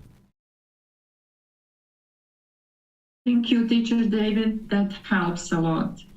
And we just have a question that is not really related to today's topic, if you have time for that. Sure, we can talk about anything you guys would like. Yeah, but Sam is asking, is there any harm in buying someone a chicken if they are not vegetarian? So if you're purchasing meat for somebody, there's no harm that's coming to you, no immediate harm, because you're not ingesting the meat. There's still generalized harm in terms of the environment and things like that, but oftentimes there can be more harm in not purchasing it than if you actually did purchase it. So in the situation like with me and my wife, she still eats a little bit of meat. And she's been gradually declining on that. But there was a period of time where I would like go out to the market and I would say, hey, I'm going to get some food. Would you like something? And she would ask me to buy this certain dish that had meat in it. Well, in that situation, if I'm not practicing generosity and I'm not choosing to help her to get food, then I'm not really participating in the relationship and helping her to accomplish the things that she needs to accomplish. So by me going to the market and buying whatever I buy for myself and then ordering the food for her, I'm just ordering it for her. She would have done it herself anyway, but I'm just facilitating it and helping her to do it. So I'm not making the choice to purchase the meat. She's making the choice to purchase the meat, and she's making the choice to ingest it. So she's going to experience any kind of unwholesome results because of that. For me, I'm experiencing the wholesome results of practicing generosity and practicing loving kindness and practicing compassion. That's what I'm practicing in that situation. So in that situation, if she chooses to eat meat, then that's her choice. And then slowly but surely, she's eating less and less meat these days. So that's her choice too. But if I was to try to impress upon her and try to force or control or convince her to give up meat, then that would be my own craving. So she has to be able to be free to make her own choices and her own decisions. And you realize that you're practicing generosity, loving kindness, and compassion, and then that's going to produce wholesome results for you. Thank you, teacher. I guess Bassem wants to clarify his question, so let's go to him. Mm-hmm. Thanks, Tonka. Well, teacher, I'm interested to add something. I'm not sure if this is the case in other countries or it's only in Egypt. For one to buy a chicken, it's not going and buying a killed chicken. I mean, you need to go to the shop and ask the person who is selling chicken, choosing a specific chicken and asking him to kill this chicken. So is this different from buying a meat from a killed animal, maybe? Yeah, in that situation, I would not do that. If somebody asked me to go do that, I wouldn't choose to do that because there's a choice there. You're putting the intention, you're picking out the bird, and then they're literally going and killing it for you. In that situation, there would need to be a certain amount of ill will in the mind to pick out the bird and say, that one, kill that one. So I wouldn't choose to do that in that situation. Okay, thanks, teacher. Mm-hmm. Also, Rick is saying, my partner would eat vegan, but due to a health condition, it would make her very ill. How does that affect her karma? Yeah, so we're in this period of time where the vast majority of the world doesn't understand the harms that are being caused by our choices in the past to eat animal products and use animal products. And more of the world is becoming aware of this and starting to transfer over and transition over to a plant-based food supply and plant-based products. So now that we're in this generation of making these shifts, there's going to be people like your girlfriend who aren't able to switch over to a plant-based food supply, no matter what type of supplements they take, no matter what type of dietary practices they have, it would be unhealthy for them. So it's going to take many generations of us humans in humanity practicing plant-based food and eating this, where more and more human beings are going to be able to then be able to be sustained on a plant-based food. So I have a student whose mom was a vegan while they were inside the womb. And this student, she's, I think, in her late 40s, early 50s, and she's never had to take any supplements. She's never had to do any of that stuff. And she's been vegan her whole life. And she was vegan when she was in the womb. So her body has gotten acclimated to not taking any, even B12. A lot of us need to take B12 because we're transitioning away from meats, and we need some type of B12, and most plants don't have that. But there's going to be people like your girlfriend who are even more dependent on some type of animal product. And what you would like to do, if I was her and I was advising her, is I would encourage her to try to purge as much animal products out of her life as possible. And then if there's still some things, 10%, 20% that she needs to still ingest animal products, then just realize that that's where she is, and that she wouldn't be showing herself loving kindness and compassion if she allowed herself to get deathly ill and cause death to this being who she is now by choosing not to do this, and realize that she's in this time and place where her body is not acclimated to plant-based food. And there's going to be multiple generations that need to ultimately transition over to plant-based foods before all of humanity would be able to eat plant-based foods and no longer be reliant on animals whatsoever. So there's going to be a certain percentage of the population that's going to still need a bit of animal products in order to sustain their life.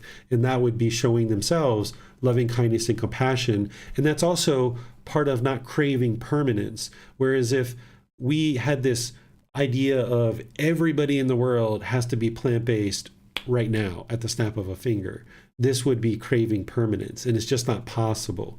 So by showing loving kindness and compassion for her as her own being and choosing, yes, I'm going to minimize the amount of animal products that I eat, because the more animal products that you digest, you're not just putting the animals into your body, but you're putting in drugs and toxins and hormones and antibiotics and things like this. So you would like to minimize that. That's where the real problem is coming in, is yes, animals are being killed.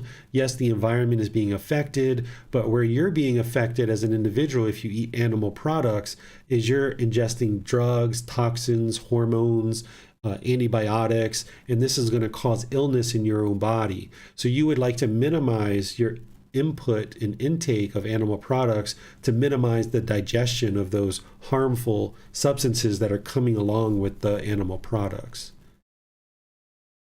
Thank you, David. You're welcome. It Thank appears you there are very no much. questions on YouTube or Facebook at this time. Okay, it seems to be that it's all the questions that we have for today. All right. Well, thank you everyone for joining.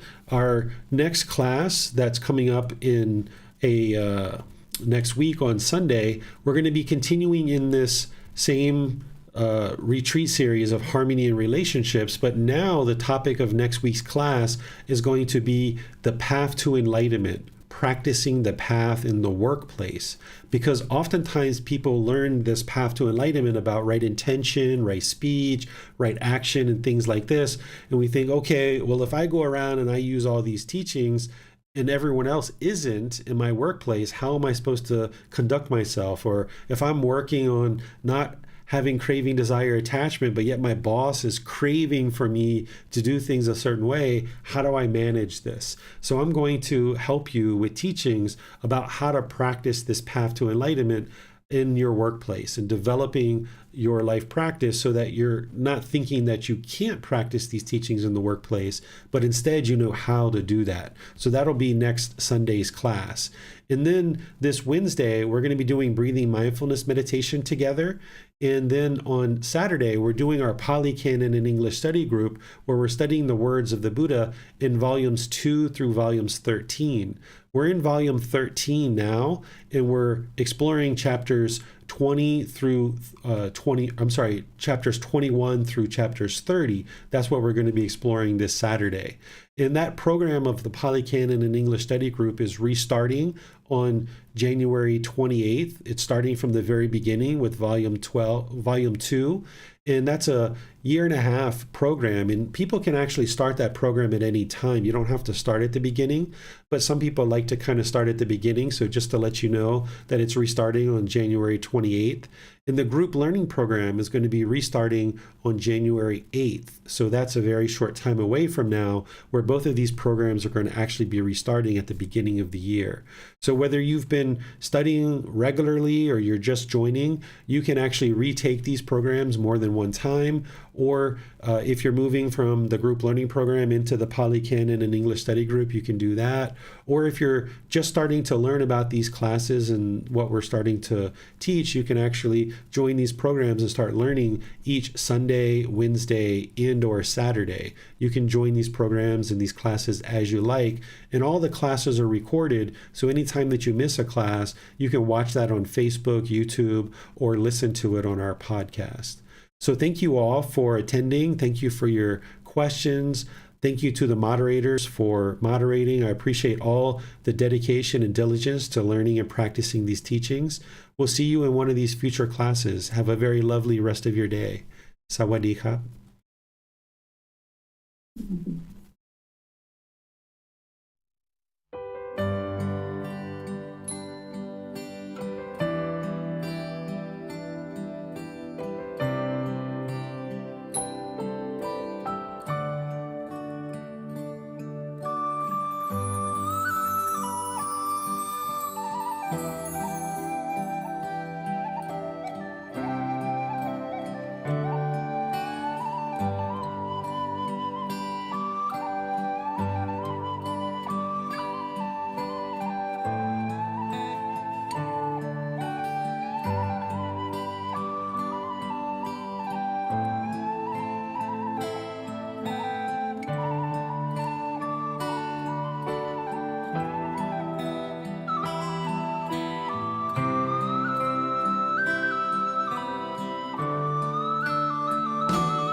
Thank you again for watching. Enjoy your meditation.